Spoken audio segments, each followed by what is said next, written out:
ಸ್ವಾಗತವು ಹೇಳೋಣ ಬನ್ನಿ ಸ್ವರ್ಣ ಪುರುಷನ ಚರಣ ಕೆರಗಿ ದೇವಲೋಕದ ದಿವ್ಯ ಚೇತನ ಭೂಮಿಗಿಳಿದು ಬಂದರಂತೆ.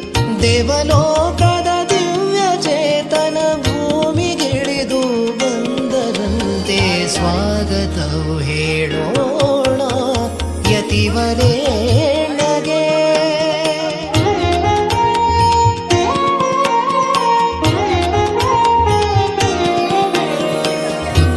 ಕುಲದಲ್ಲಿ ಹುಟ್ಟಿದರಂತೆ ಧ್ಯಾನ ಪೀಠದಿ ಕಲಿತರಂತೆ. ಸತ್ಪ್ರಮೋದರ ಕರದಿ ಜನಿಸಿ ಹಂಸ ಪೀಠದಿ ಮೆರೆದರಂತೆ.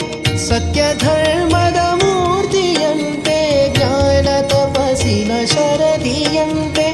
ನಗುಮುಖದ ಸನ್ಯಾಸಿಯಂತೆ ಸತ್ಯಾತ್ಮನೆಂಬೋ ನಾಮವಂತೆ.